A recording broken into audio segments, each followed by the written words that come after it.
Vamos a leer entonces la palabra del Señor en Hebreos capítulo número 12 y vamos a leer un solo verso para tomarlo como la base del pensamiento de este día. Y dice la palabra del Señor, verso 11: es verdad que ninguna disciplina al presente parece ser causa de gozo, sino de tristeza, pero después da fruto apacible de justicia a los que en ella han sido ejercitados.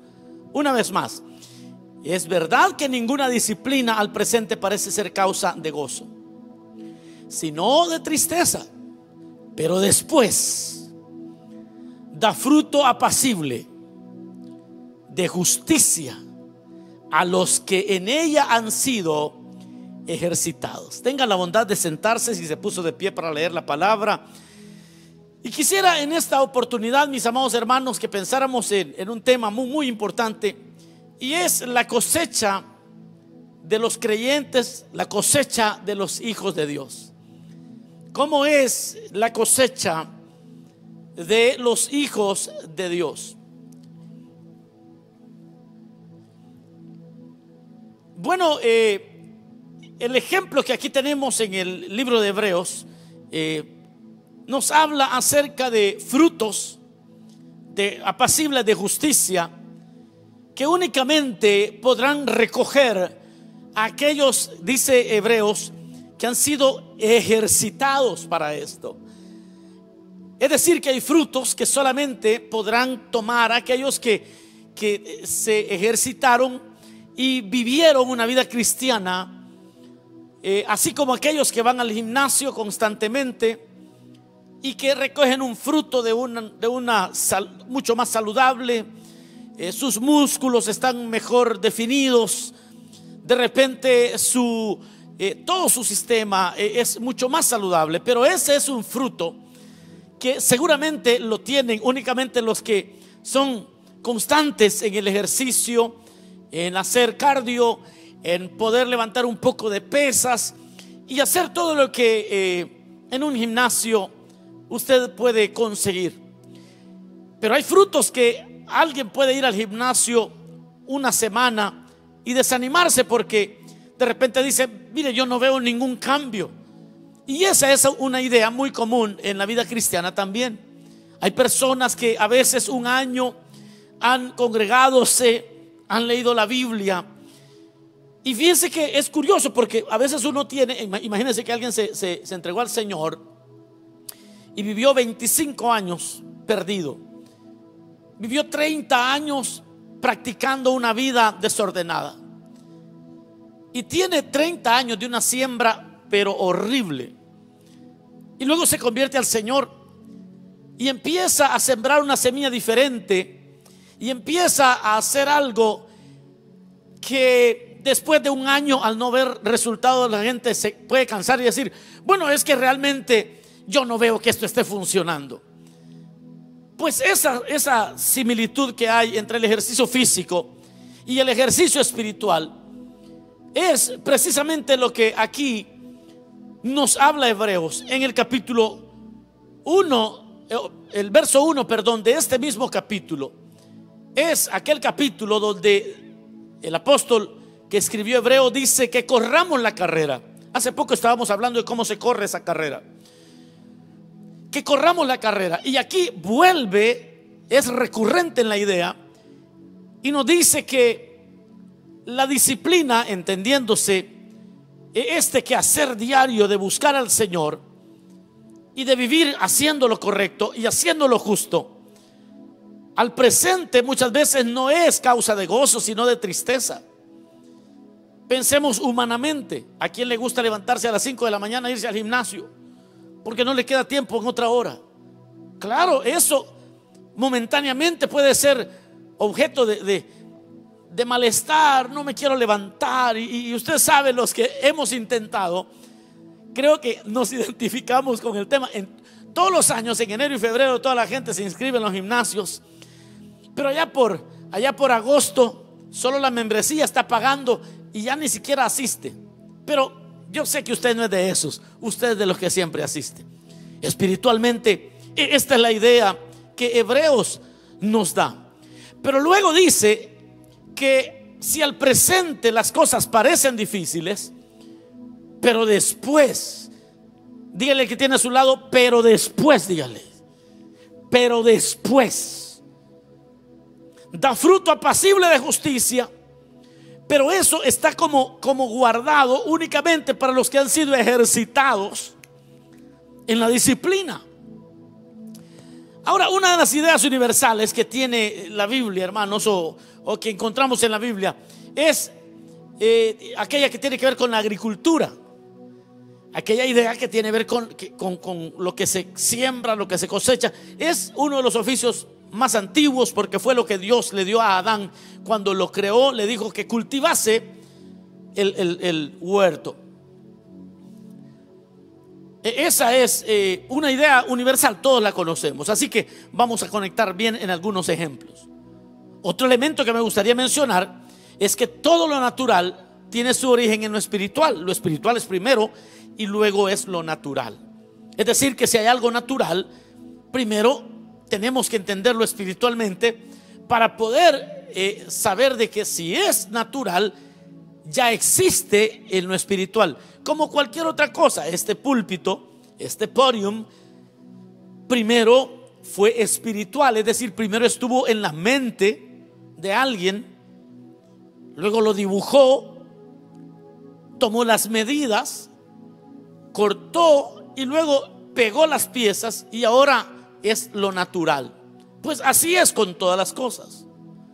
Cristo en múltiples ocasiones utilizó el ejemplo del labrador. Por ejemplo, en Juan capítulo 15, yo soy la vid verdadera, dijo. Mi padre es el labrador. Mi padre es el labrador.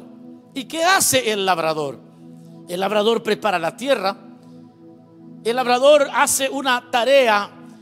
Para los que de repente fueron agricultores, yo tengo que ser honesto, yo no hice agricultura, pero tampoco soy ignorante del tema. O sea, en la práctica no, pero sí entiendo lo que es la agricultura. Lo que yo recuerdo es que cuando se sembraba cualquier grano, por ejemplo el maíz, se sembraba, primero se esperaba una lluvia. Luego que caían las primeras lluvias, yo recuerdo que se araba la tierra. Se araba la tierra para sembrar.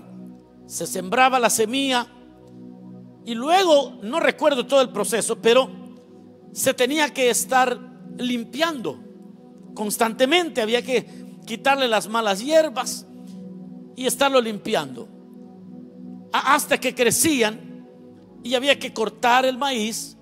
Luego había que doblarlas, son como tallos, no sé cómo llamarle, porque no son árboles tampoco, pero doblarlos y luego cortarlos de raíz para preparar la tierra para el siguiente año. Pero eso es lo más básico, por lo menos en lo que yo entiendo con el maíz. Pero el que cultiva sabe que para un buen cultivo, para que un buen cultivo se dé, se necesita la preparación de la tierra. Y por eso el Señor dice: mi padre es el labrador. Y cuando yo pienso en eso que el Señor dijo en Juan 15, pienso en que en el momento que nosotros venimos a Cristo, somos tierra que viene llena de hierbas malas, tierra rocosa. Y entonces el labrador tiene que comenzar a limpiar la tierra antes de tirar la semilla. Tiene que limpiar, tiene que hacer una labor, y esa pudiera ser dolorosa en la vida del creyente. Ahora, en la nueva hay una doctrina muy común. En la nueva era, así le llaman, la nueva era es como una enseñanza que se ha proliferado últimamente, y es esa corriente popular que dice que lo que usted dice o hable, eso usted va a recibir. O también dicen: si lo puedes imaginar, lo puedes lograr. Y entonces la gente se pone a repetir cosas, y aún el éxito económico se convierte en un premio si solo cree usted puede obtenerlo. Ahora, eso obviamente no es bíblico. Tiene algunos atisbos de la verdad. Es decir, tiene algunos rasgos de la verdad. Porque también la Biblia nos habla de que en la boca está la vida y la muerte. Y eso, si se saca de contexto, puede llevarles a validar la doctrina de la nueva era. Ahora, la Biblia entera, todo el consejo de Dios, no habla de eso. Quizás esos dichos de que si usted lo cree puede tenerlo, o si usted lo declara puede obtenerlo, quizás lo que ayuda es a mantener el enfoque. Quizás eso le puede servir a alguien que le cuesta mantener el enfoque, y a la mayoría nos cuesta mantener el enfoque. Ahora, si nosotros podemos creer algo y ponemos en el espejo donde nos cepillamos los dientes todas las mañanas nuestra meta, eso nos puede ayudar a tener un enfoque. Y para eso yo tengo que darle el ok de que es importante que aquello que usted quiere alcanzar lo tenga como un screensaver, lo tenga escrito en diferentes lugares para no perder el enfoque. Pero lo que la Biblia dice en cuanto a la vida del ser humano, del creyente, no es eso. 1 Timoteo capítulo 6 del verso 3 al 10. 1 Timoteo 6, 9 dice: porque los que quieren enriquecerse caen en tentación y lazo, y en muchas codicias necias y dañosas que hunden a los hombres en destrucción y perdición. Los que quieren enriquecerse, lo que hacen es caer en tentaciones y en lazo y en muchas codicias necias. Es decir, que no se trata de que lo que usted diga eso va a pasar. Porque la verdad, mis hermanos, la verdad de la vida, ahí les voy pues, la verdad de la vida es que en la vida hay sufrimientos. Lo voy a repetir. La verdad es que en la vida hay sufrimientos. La vida usted la puede tomar como las estaciones del año, y posiblemente ese es quizás el mejor ejemplo que podemos tener de la vida. Las estaciones del año, los ciclos, como el Señor lo dijo en el Antiguo Testamento: mientras exista el día y la noche, el invierno y el verano, yo ya no voy a destruir la tierra, dijo. Ya no voy a hacer otra inundación de esta manera. Eso se lo dijo a Noé cuando hubo terminado el diluvio. Pero lo que le quiero decir es que existe como un ciclo en la vida del creyente y en la vida de todo ser humano. Lo único que no todos logramos quizás entender estos ciclos. Y quizás yo le menciono algunas cosas para ir al punto que me interesa. El invierno en la vida del creyente se puede entender como aquellas cosas que de hecho debemos de entender. Y hay cosas que debemos de conocer acerca de nuestros inviernos. Y es que una de ellas es que tenemos que aprender a sobrevivir las heladas del invierno. Y por eso es que la palabra dice: amados, si usted lee Pedro escribe diciendo: hermanos, no se sorprendan del fuego de prueba que os ha sobrevenido como si alguna cosa extraña estuviera sucediendo. ¿Por qué dice Pedro eso? Porque en la vida del creyente maduro sabemos que todas las cosas que nos suceden, a todos nos suceden las mismas cosas. Pero cuando uno entiende el invierno, uno empieza a darse cuenta que hay fríos, hay vientos de sufrimiento, de lágrimas, hay vientos de dolor que soplan para todos en diferentes momentos de nuestras vidas. Ahora, como creyentes, nosotros podemos refugiarnos en el invierno, podemos refugiarnos sabiendo algunas cosas. Podemos, por ejemplo, saber que Dios nos ama. Si estamos sufriendo y estamos en un invierno crudo, donde el dolor, el llanto es nuestro pan de cada día, hay cosas que debemos saber, y dentro de ellas está el hecho que en medio de nuestro dolor Dios nos ama. Y por eso Pablo dijo: yo estoy seguro, decía Pablo, que ni la muerte ni la vida, ni ángeles, ni principados, ni potestades nos podrán separar del amor de Dios que es en Cristo Jesús, Señor nuestro. Usted tiene que saber eso, tiene que saber que Dios está con nosotros. En medio de las tormentas, el Señor está con nosotros.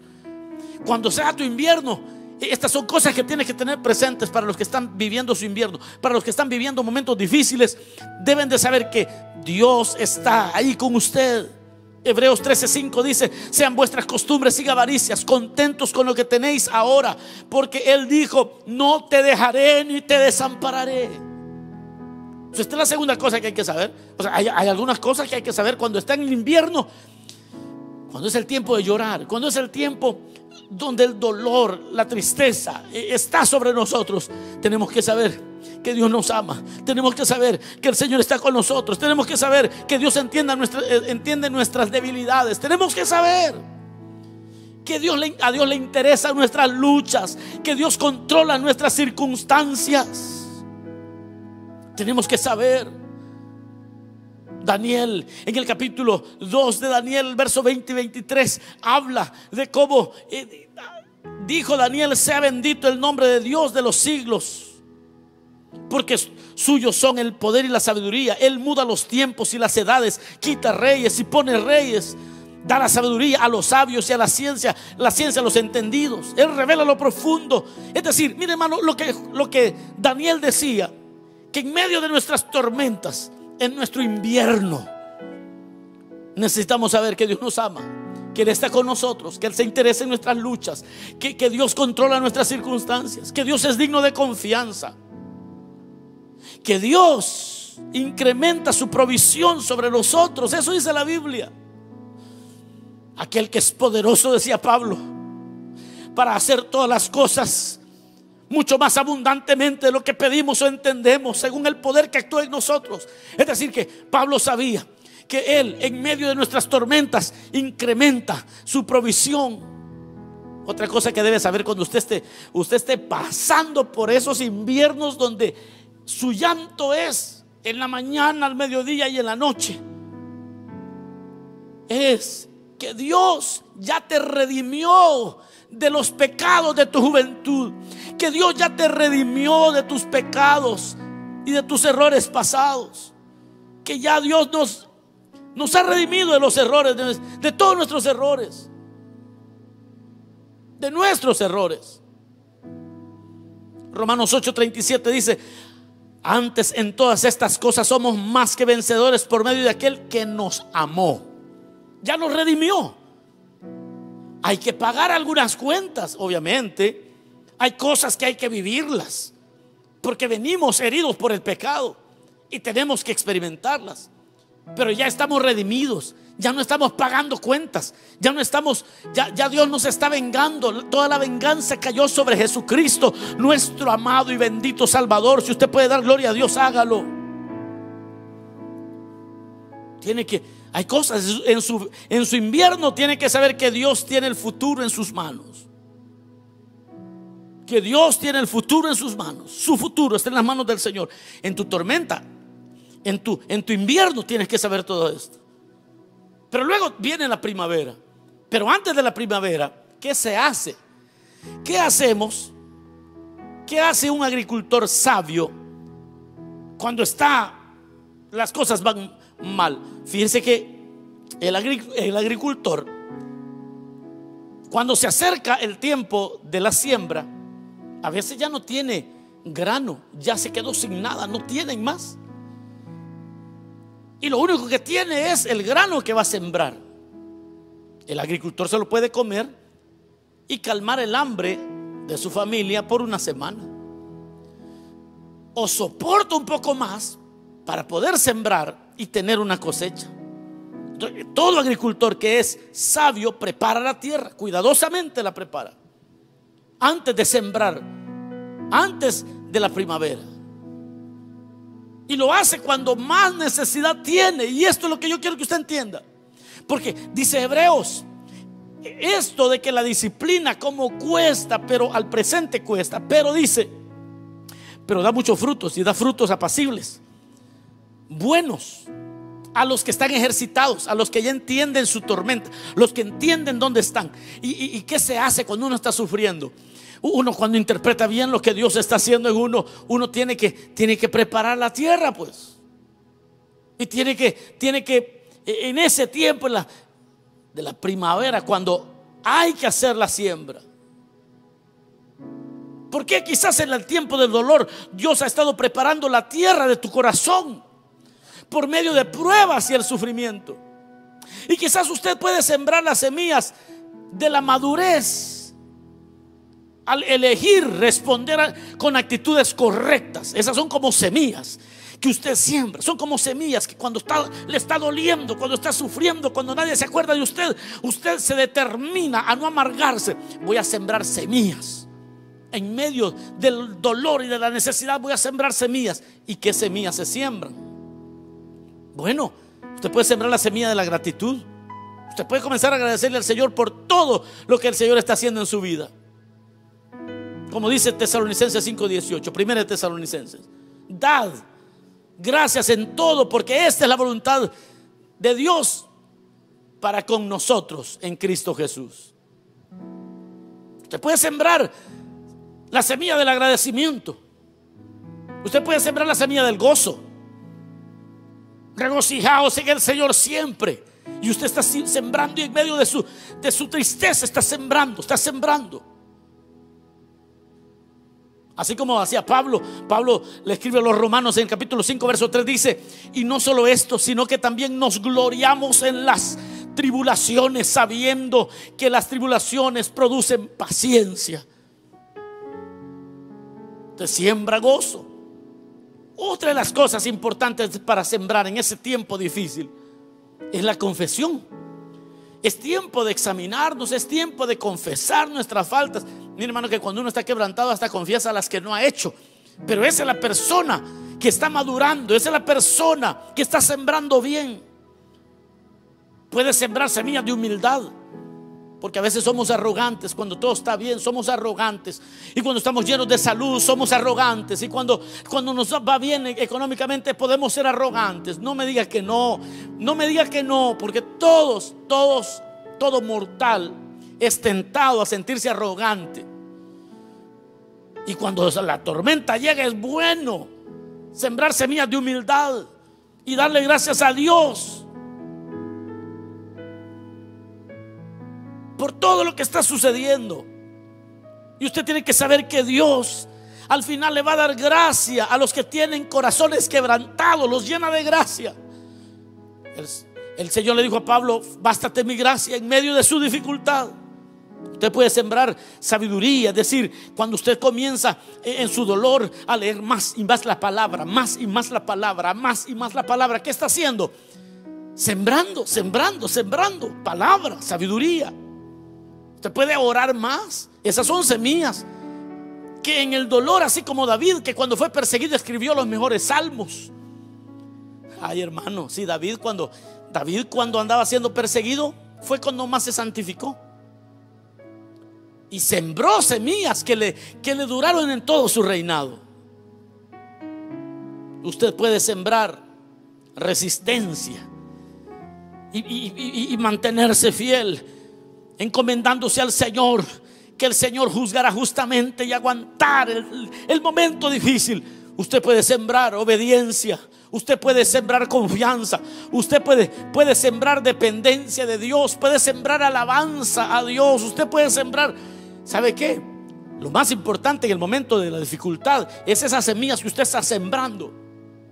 Puede sembrar un ministerio, es decir, buscar la manera de ayudar a otros.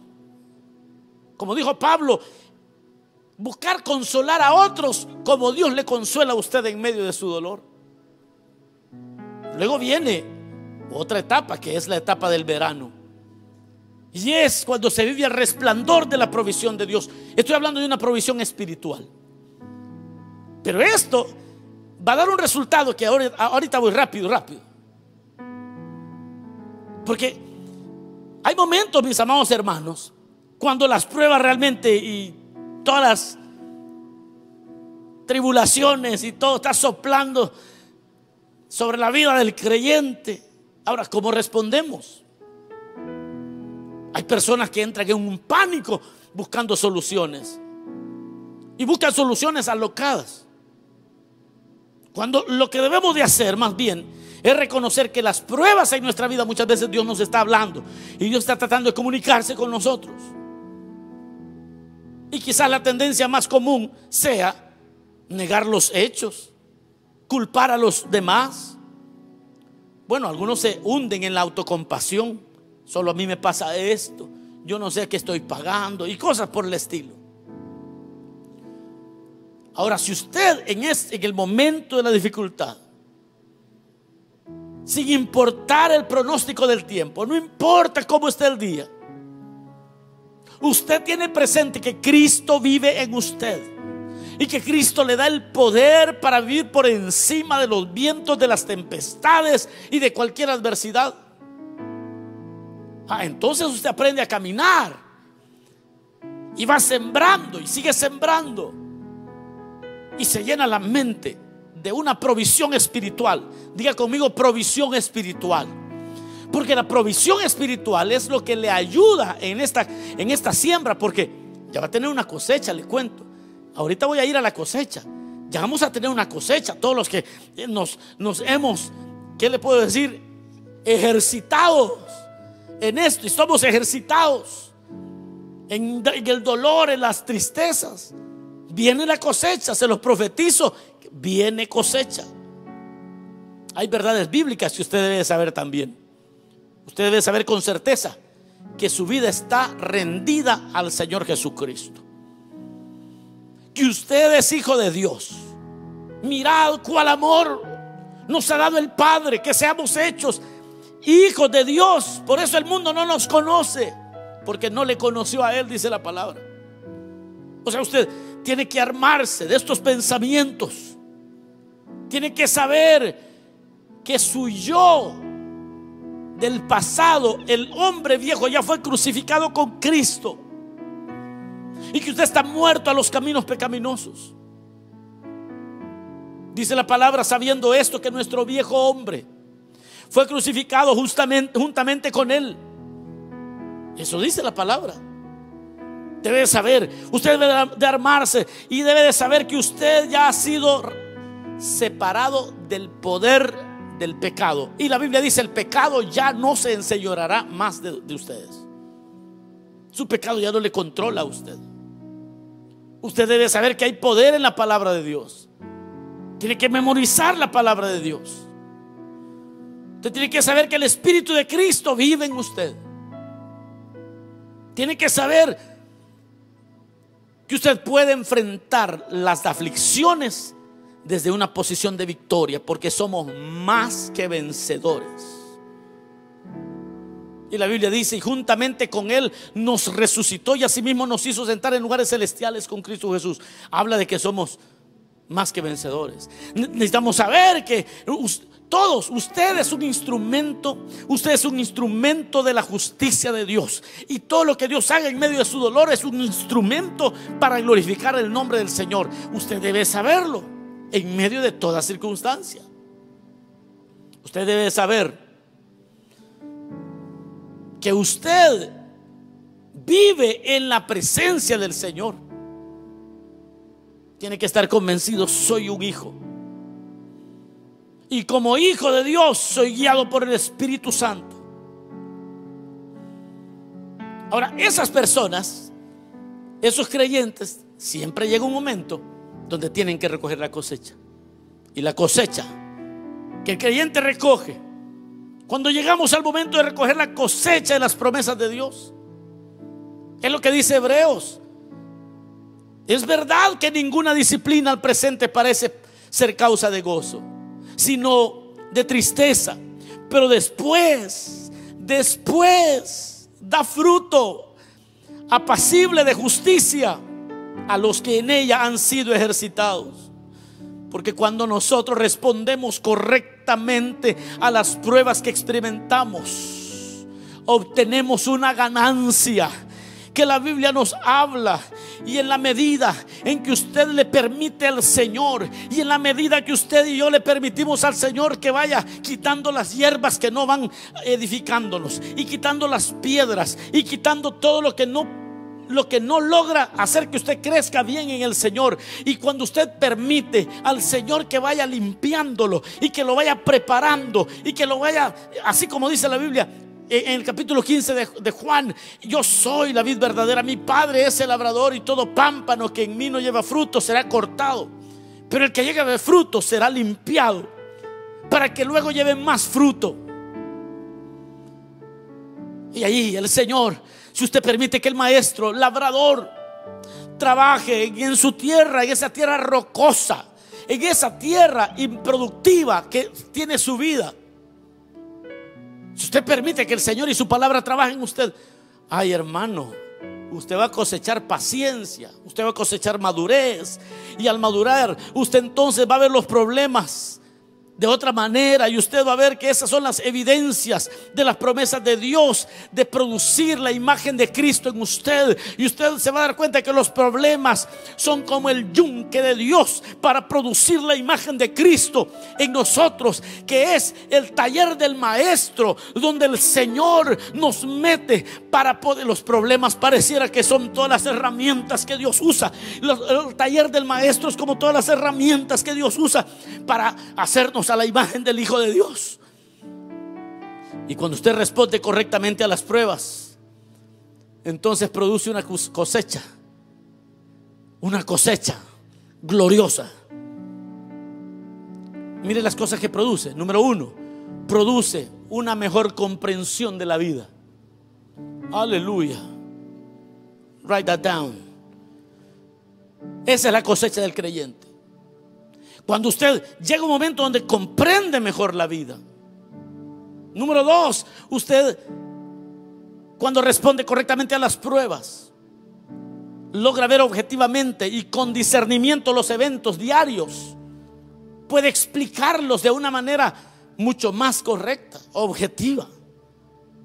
Ya no pierde la cabeza porque la novia lo dejó, porque el novio la dejó. Ya empieza a ver objetivamente, con un discernimiento claro, los eventos diarios de la vida.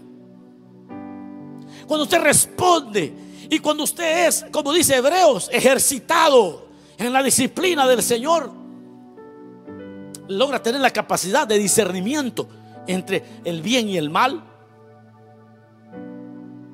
Ya no escucha como todos escuchan, sino que usted entiende lo que es correcto.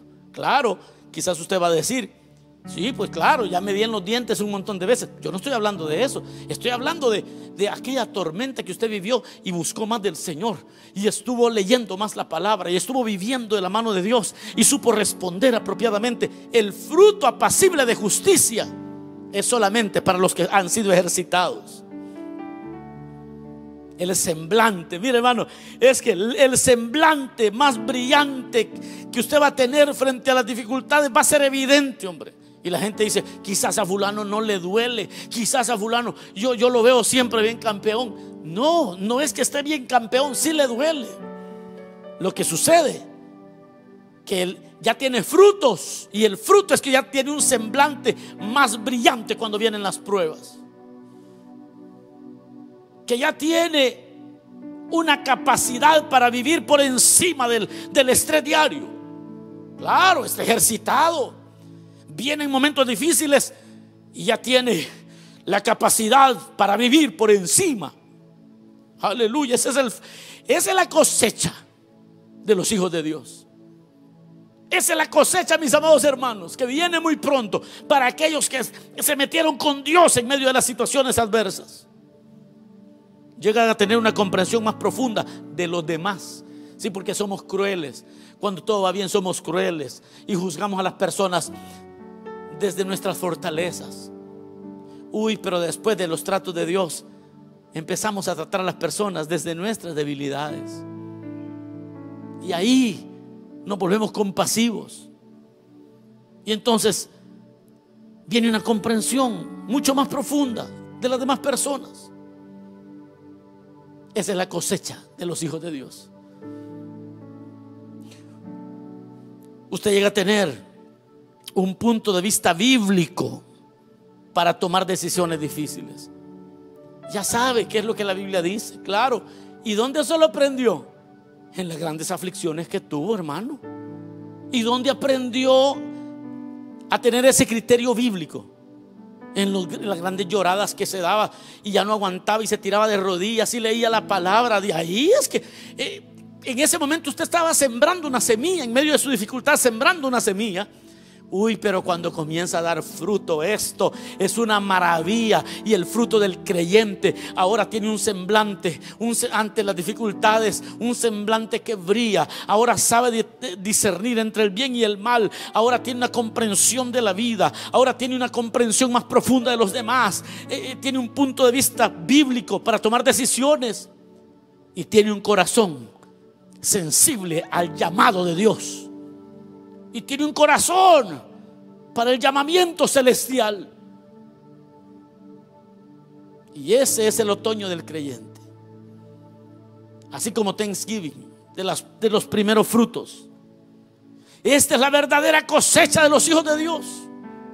Esos hijos de Dios que a veces pareciera que Dios no nos oye las oraciones y parece que Dios no está presente, pero seguimos honrándole. Viene una cosecha de alegría, de gozo, donde nada te va a quebrar, donde vas a poder enfrentar la vida. Y esta es la verdadera medida de madurez. Pablo decía: yo prosigo a la meta, al premio del supremo llamamiento. Las promesas de Dios, yo termino y digo, las promesas de Dios no son que vamos a vivir libres de todo dolor y de toda angustia y de toda tristeza. No. Dios no ha prometido cielos siempre azules. No, ese no es el evangelio puro. El evangelio de la nueva era es: diga y lo que usted diga va a suceder. Esas son locuras de gente torpe, gente que no ha leído quizás la palabra, que a los santos de Dios fueron purificados, ejercitados en la aflicción. Dios no ha prometido cielos siempre azules o caminos llenos de flores a lo largo de toda nuestra vida. No nos ha prometido sol y lluvia o sol sin lluvia, de que siempre todos los días van a ser como un verano. Nunca nos dijo que iba a haber que iba a haber gozo sin sufrimiento. Eso no existe. Siempre habrán problemas, habrán aflicciones. Y Dios nunca nos dijo que habría paz sin dolor. No existe. Dios no ha prometido que no conoceremos el trabajo y la tentación, los problemas y la aflicción. No, esa promesa no la encuentro en ningún lado en la Biblia. Él no nos ha dicho que no llevaremos muchas cargas. Nunca dijo eso. Nunca dijo que no llevaremos la aflicción. Nunca lo dijo. Dios no ha prometido sendas anchas y fáciles de andar. El Señor no tiene el tren rápido. No. Algo fácil, algo sin guía, algo sencillo. No. Él nunca dijo que veremos que nunca tendremos una montaña que escalar, o que iba a estar muy empinada la montaña. Nunca nos dijo eso. Pero hay algo que sí dijo. Él prometió fortaleza para cada día. Lo voy a repetir: Dios ha prometido fortaleza para cada día. Dios ha prometido descanso para el trabajado y cargado. Dios ha prometido luz para el camino. Dios ha prometido gracia para las pruebas, ayuda de lo alto, compasión continua y amor que nunca se acaba. Eso sí prometió el Señor. Dejemos entonces que todo el plan de Dios se cumpla, porque viene tu otoño, vienen los primeros frutos, viene la cosecha tuya, cosecha de un carácter glorioso. Y como dice el libro de Hebreos: pero después da fruto apacible de justicia a los que en ella han sido ejercitados. Cerremos nuestros ojos un momento. Digámosle: Señor, gracias. Gracias por tu palabra, Señor. Somos tu cultivo. Tú eres el que está labrando. Tú eres el que está limpiando nuestras vidas de piedras, de rocas. Eres el buen labrador que nos limpias. Pero cuando nos ejercitamos en medio de las angustias, el fruto de nuestro carácter llega a parecerse a ti, oh Hijo de Dios, Jesucristo, aquel que fue quebrado, quebrantado, y nos volvemos más como tú. Enséñanos, Señor, a recibir este fruto, las cosechas de los hijos de Dios. Gracias, bendito Rey. Gracias, Cristo.